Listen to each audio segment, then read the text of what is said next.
दोस्तों, नवनीत जेएमएच की खबरों को लाइक करें। इसके बाद पहली बार आए चैनल पर सब्सक्राइब करें, साथ ही बेल के आइकन को दबाकर ऑल कर लें ताकि हमारी खबरें पहुंचे सबसे पहले। नमस्कार, स्वागत है आप सभी लोगों का एक बार फिर से। मेरा नाम है नवनीत जेएमएच।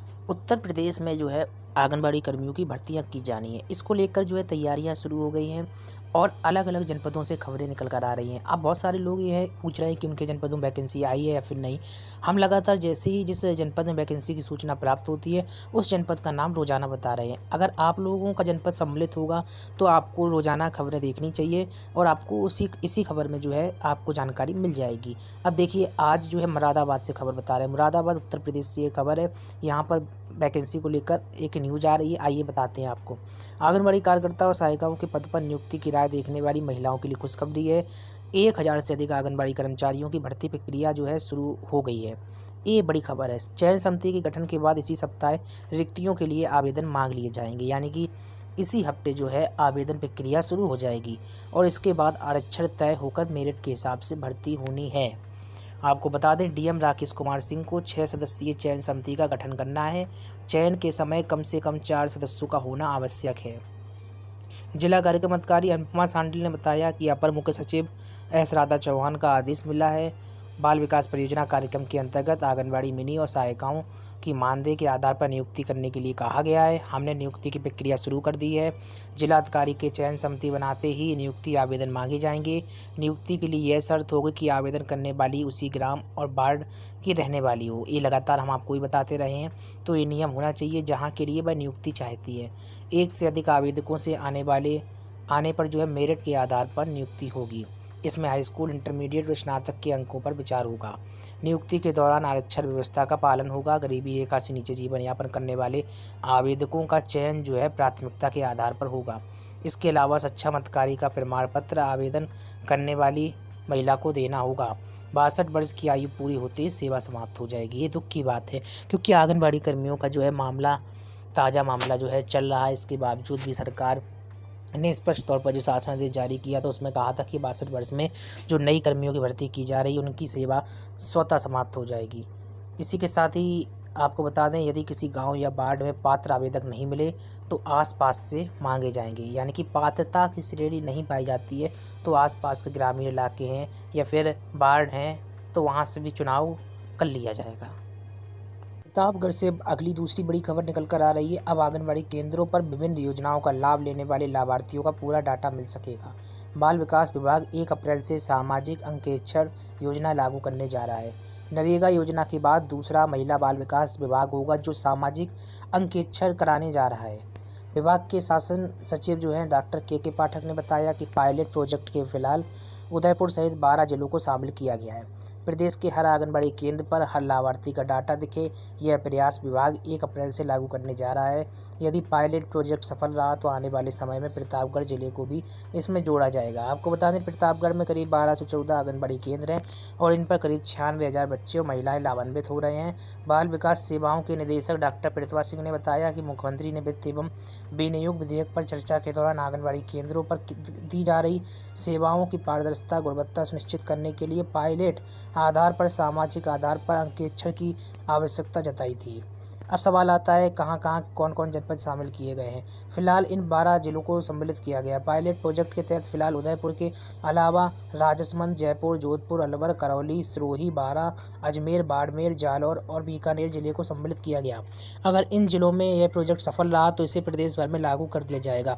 ऐसे में हर आंगनबाड़ी केंद्र पर लाभार्थी का डाटा मिल सकेगा। तो ये बड़ी खबर है, राजस्थान से जो है निकल कर आ रही है। सामाजिक अंकेक्षण के लिए पायलट प्रोजेक्ट में चयनित जिलों में हर आंगनबाड़ी केंद्र के लिए एक 6 सदस्यीय दल गठित किया जाएगा। इसमें वार्ड पंच, ग्राम साधनी, आशा सहयोगिनी तथा सिविल सोसाइटी के 3 सदस्य सम्मिलित होंगे। इन सभी को सामाजिक अंकेक्षण के लिए जयपुर में 2 दिवसीय प्रशिक्षण भी दिया जाएगा। तो ये बड़ी जानकारी जो है राजस्थान से निकल कर आ रही थी।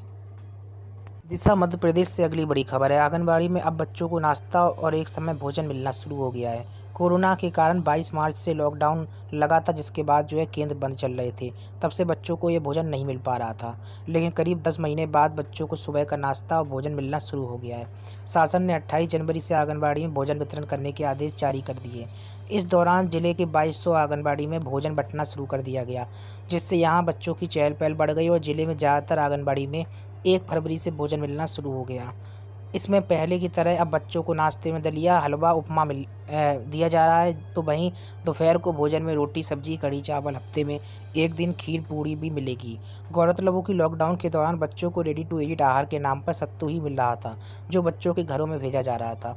बाल विकास के शहरी परियोजना अधिकारी संजय सिंह ने बताया कि 28 जनवरी से अब आंगनबाड़ी में बच्चों को पहले की तरह पका हुआ नाश्ता और भोजन बंटना शुरू करवा दिया गया है। अगर आप विदिशा से हैं तो हमें कमेंट में ज़रूर बताइएगा कि आपके यहाँ आपके केंद्र पर ऐसा हुआ है या फिर नहीं। कप्तानगंज से अगली खबर हमें देखने को मिल रही है। आंगनबाड़ी केंद्रों पर चिन्हित कुपोषित बच्चों को 3 श्रेणियों में बांटा गया है। इसमें लाल श्रेणी के बच्चे अति कुपोषित श्रेणी में आते हैं। आप लोगों को मालूम होगा, अति कुपोषित लाल श्रेणी में शामिल बच्चों में सैम यानी कि सीवियर एक्यूट मालन्यूट्रिशन चिल्ड्रेन के चिन्हांकन के लिए माह के प्रथम बुधवार को आंगनबाड़ी केंद्रों पर कैंप लगाया जाएगा। सीडीओ की ओर से बाल विकास योजना के अंतर्गत संचालित होने वाले सभी आंगनबाड़ी केंद्रों को निर्देश जारी कर दिए गए हैं। बाल विकास परियोजना अधिकारी कप्तानगंज मिथिलेश ने बताया कि आंगनबाड़ी कार्यकर्ताओं के साथ बैठक कर उन्हें इस बारे में जानकारी दी गई है।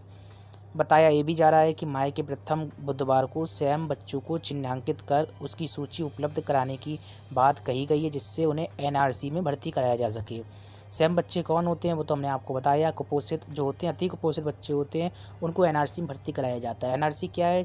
जो चिकित्सा स्वास्थ्य से विभाग है, इसके द्वारा हॉस्पिटल होते हैं, एनआरसी विशेष व्यवस्था की जाती है बच्चों के लिए। वहाँ से बच्चे स्वस्थ होकर निकलते हैं ताकि कुपोषण उनका दूर हो सके और स्वस्थ होकर वो वहाँ से निकले, इसलिए एनआरसी की व्यवस्था की जाती है।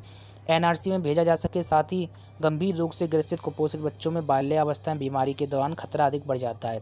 इस पर रोकथाम के लिए इस तरह के कदम उठाए गए हैं। अभियान की मॉनिटरिंग केंद्रों का औचक निरीक्षण कर की जाएगी, ताकि जो आंगनबाड़ी कर्मी वाकई में अति कुपोषित बच्चों की सूची भेज रही हैं या फिर नहीं, क्योंकि बहुत सारे एनआरसी केंद्र जो हैं ऐसे ही खाली पड़े हैं। और सवाल यहाँ पर यह आता है कि खाली पड़े हैं, क्या अति कुपोषित बच्चे नहीं हैं? क्योंकि एनआरसी केंद्र खाली होने का मतलब यही है। इसी को लेकर जो है आंगनबाड़ी केंद्रों का भी अभियान चलाया जाएगा। जाते जाते इस खबर पर भी गौर कर लेते हैं। गेहूं चावल के साथ कार्ड धारकों को मिलेगा मक्का। जी हाँ, अभी तक तो आप गेहूं चावल का नाम सुनते थे, पर मक्का एक नया ऑप्शन जोड़ा गया है। उत्तर प्रदेश के फर्रुखाबाद से ये खबर है। पात्र गृहस्थी और अंत्योदय कार्ड धारकों के लिए अच्छी खबर है। दोनों ही प्रकार के राशन कार्ड धारकों को अब गेहूँ चावल के साथ मक्का भी दिया जाएगा। मक्के का मूल्य 1 रुपये प्रति किलोग्राम रखा गया है।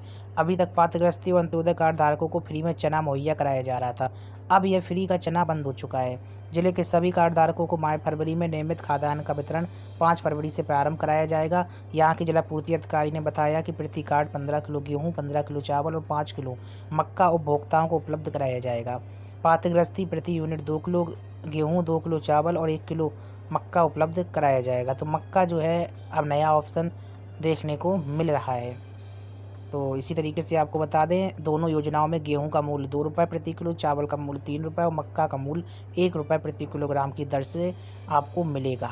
तो बड़ी अच्छी खबर है, मक्का अब चना की जगह पे दिया जाएगा। और ज़्यादा खबरों के लिए आप jmhnews.in पर विजिट करें, तमाम खबरें पढ़ सकते हैं। नमस्कार।